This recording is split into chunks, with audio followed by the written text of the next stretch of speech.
27 человек погибли в результате стрельбы, открытой неизвестными в мечетях в Новой Зеландии. Как преобразиться удачный в этом году? Какие объекты попадут в программу формирования комфортной городской среды? Сюжет из Мирного. Вековой юбилей сегодня отмечает жительница Якутска, ветеран тыла и труда Матрена Романова. В чем секрет ее долголетия?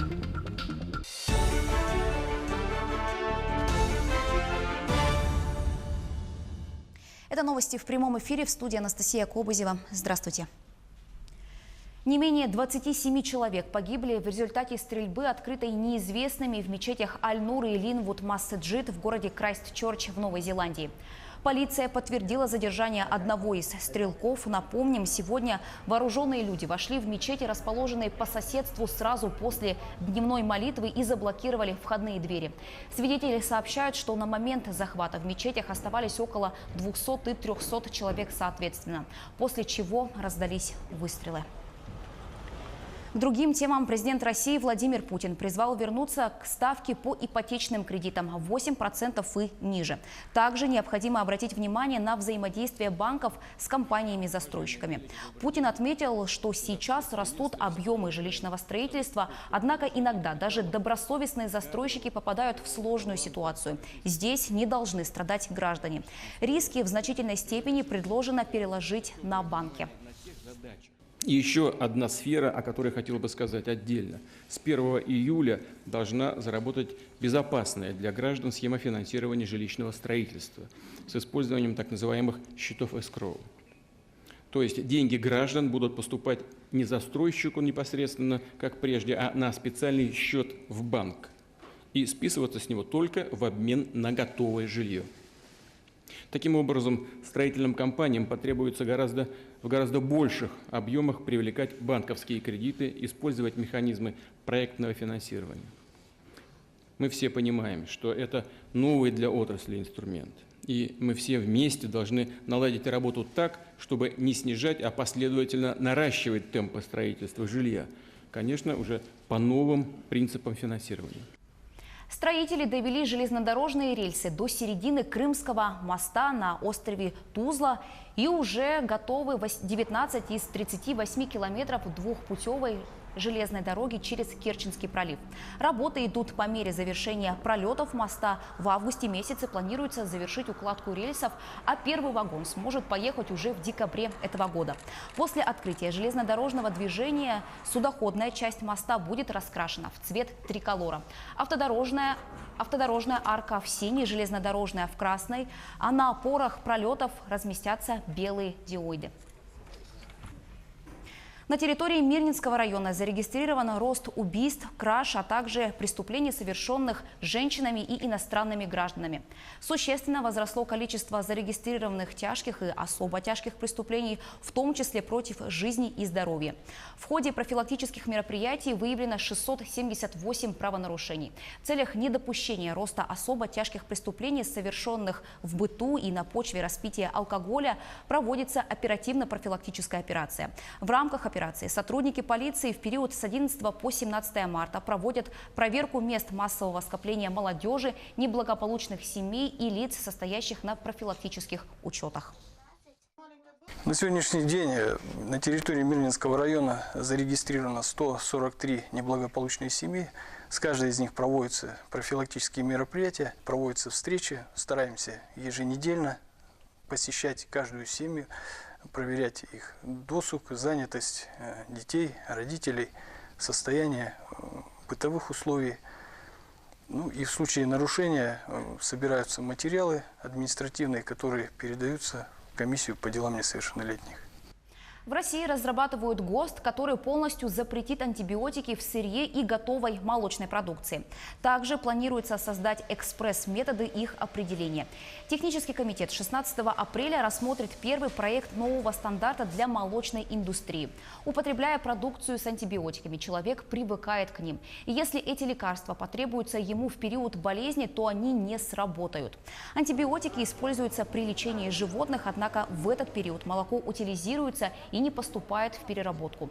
С августа 2018 года, когда вступило в силу решение Евразийской экономической комиссии о максимально допустимом уровне остатков антибиотиков в животноводческой продукции, разрешены 72 лекарственных препарата. Также в стране разработают рекомендации по школьному питанию для учеников с диабетом. Программы поручили разработать Роспотребнадзору совместно с Минпросвещения и Минздравом.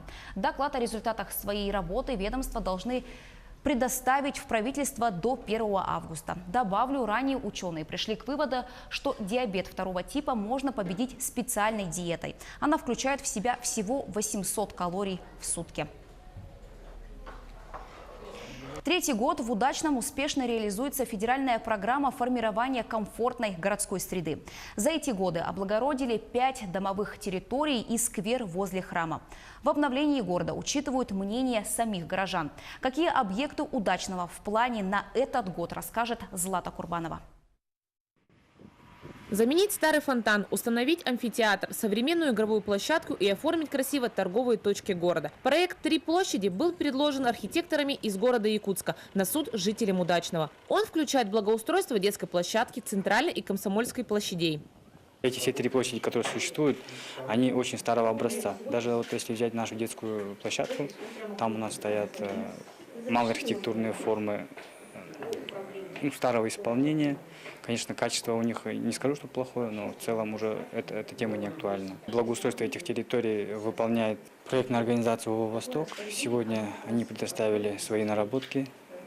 И по этим наработкам в самой представленной проектной документации видно, что более современный подход, более современные арт-объекты, малоархитектурные формы. Обязательным условием реализации проекта является выбор и личный вклад горожан. Но пока население не готово участвовать финансово. Поэтому решили попросить помощь у городских предпринимателей, но не безвозмездно. Человек должен получить моменты для своего развития. То есть это досуг, это на самом деле же не просто времяпровождение. Досуг может быть еще и полезным. Если, например, молодежь увлекается какими-то разными видами творчества, своего самовыражения, в принципе, на этом можно еще и зарабатывать. То есть здесь как раз экономическая эффективность этих проектов – это важнейшая составляющая, которая влияет на критерии оценки проектов. И все проекты, которые мы сейчас планируем реализовывать, они должны дать именно такой эффект. 13 моногородов Якутии, включая Удачный, участвуют в национальном проекте, согласно которому в течение 5 лет качество городской среды улучшится на 30%. Со слов Ирины Алексеевой, главного архитектора Республики Саха-Якутия, денег, которые выделяют по программе, недостаточно, поэтому участие в федеральном конкурсе позволит привлечь дополнительные средства. Злата Курбанова, Денис Сиротин, телеканал «Алмазный край». В Алдане также состоялись выборы проекта, который должен быть благоустроен в этом году. Подробнее в сюжете Татьяны Вахниной. Городской сквер отдыха, по мнению алданцев, необходимо облагородить в первую очередь. В Алдане выбрана территория, которая будет благоустроена по программе «Комфортная городская среда». В 2019-м на голосование были представлены 4 проекта. Это парк чекистов, площади Ленина и Дворца культуры и городской сквер. Проект-победитель, на который будут выделены деньги из бюджета республики, определился большинством голосов. В рейтинговом голосовании приняло участие 2653 человека. Большинством голосов, это 2414, отдали непосредственно за городской сквер, который находится на улице Ленина. Отметим, что в прошлом году этот проект занял 2-е место, а лидером по итогам голосования в 2018-м стал Сквер Победы. В рамках республиканской программы «Комфортная городская среда» была проведена его реконструкция, и сквер вновь стал любимым местом отдыха и прогулок горожан. Из 7 общественных территорий 5 мы включили в программу муниципального формирования комфортной городской среды. Из 5 у нас 1 территория по воле заявления граждан, наших жителей, была благоустроена, это городской парк, и осталось 4 территории. К созданию уюта в городе горожане относятся сознательно. Предложений по благоустройству той или иной территории поступило свыше 1000. Наряду со взрослыми право голоса предоставлено подросткам старше 14 лет. Высокая активность отмечалась среди всех возрастных категорий. Парк, сквер вот именно по улице Ленина нужно благоустроить обязательно. Множество детей бывает, множество молодых людей, взрослых. И всегда хочется просто прийти, посидеть, отдохнуть и посмотреть на свой город. Каким станет городской сквер отдыха после реконструкции, пока говорить рано. В ближайшие дни администрация города представит на уровень республики окончательный проект. После его рассмотрения и утверждения, ориентировочно в третьей декаде марта, в рамках программы будут выделены средства. Татьяна Вахнина, Сергей Шипачев, Александр Лукин, Алдан. Жительнице Якутска, ветерану тыла и труда Матрёне Романовой сегодня исполнилось 100 лет. Уроженка Мегина Кангаласского района родилась 15 марта в 1919 году в бедной семье. После окончания медицинского училища юная акушерка начала свою трудовую деятельность в Вилюйске. Всю свою жизнь она посвятила любимой профессии. Во время войны она спасла множество людей от голода. Также Матрёна Петровна была почетным донором. Секрет ее долголетия – исключение из рациона жирной пищи, соблюдение режима и отказ от вредных привычек. Несмотря на прожитый век, долгожительница до сих пор вышивает и наизусть помнит стихи. В знаменательный день Матрёне Романовой вручат почетный знак ЮЕСАС. Она знает смысл жизни и вперед свои проблемы ставит, и эти проблемы она всегда решает сама. Вот это должна делать, вот это делать должна, и все она это старается делать. Режим дня у нее всегда один и тот же. 9 часов спит и рано утром встает.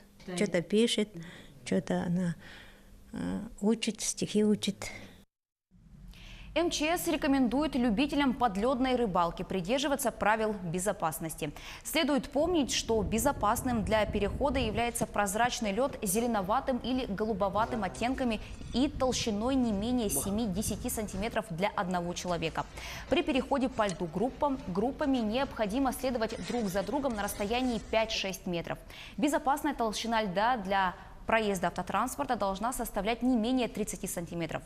Спасатели советуют не делать около себя много лунок, иметь при себе специальные когти или же обычные большие гвозди, соединенные шнуром, ими хорошо цепляться за лед. Совершать переходы по льду после наступления темноты не стоит ни при каких обстоятельствах.